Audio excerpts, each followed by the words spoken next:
Ծննդոց, գլուխ 6. Երբ մարդիկ սկսեցին բազմանալ երկրի վրա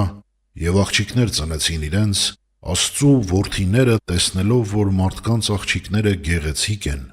իրենց հավանածներից կին էին առնում իրենց համար։ Տերն ասաց. «Իմ հոգին թող միշտ չմնա մարդու վրա, որովհետև նա մարմին է, այլ նրա կյանքի օրերը 120 տարի լինեն»։ Այն օրերին հսկաներ կային երկրի վրա, երբ Աստծու որդիները մարդկանց աղջիկների մոտ էին մտնում, նրանք որդիներ էին ծնում նրանց համար։ Սրանք այն զորավորներն էին, որ վաղուց անվանի մարդիկ էին։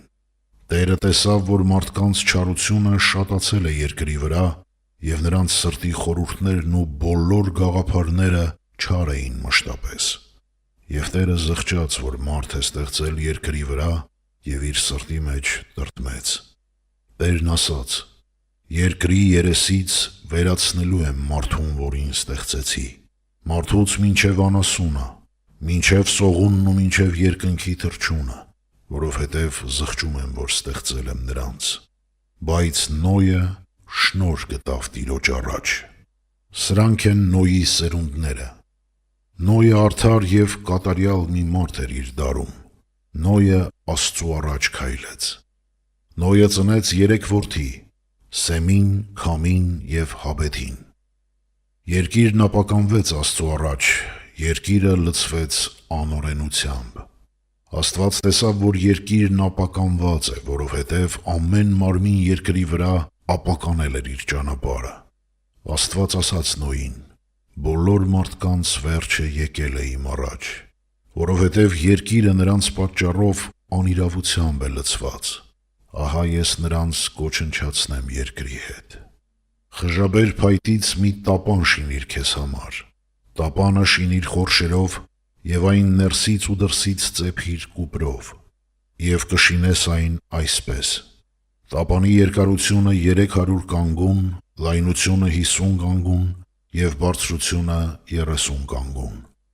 Տապանի ընտանիք կշինես այնպես, որ մի կանգուն լինի։ Տապանի դուռը կողքից կդնես, ներքնահարկով, միջնահարկով և վերնահարկով կշինես այն։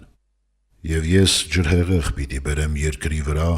ոչնչացնելու ամեն մարմին, որի մեջ կենդանության շունչ կա երկնքի տակ,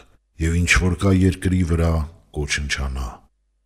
Սակայն իմ ուխտը կհաստատեմ քեզ հետ, և տապան կմտնես դու, և քեզ հետ քո որդիները, քո կինը և քո որդիների կանայք։ Բոլոր անասուններից և բոլոր էակներից, բոլորից 2 հատ կբերես տապան, որպեսզի ապրեն քեզ հետ, արու և էգ լինեն։ Ամեն տեսակ թռչուններից, ամեն տեսակ անասուններից, երկրի ամեն տեսակ սողուններից, բոլորից 2 հատ թող գան քեզ մոտ, որպեսզի ապրեն։ Եվ դու վերցրու քեզ համար բոլոր ուտելիքներից, որոնցով սնվում են, և քեզ մոտ հավաքիր, որպեսզի դրանք քեզ և նրանց համար ուտելիք լինեն։ Եվ Նոյն արեց ամենը, ինչ Աստված պատվիրել էր նրան, այդպես արեց։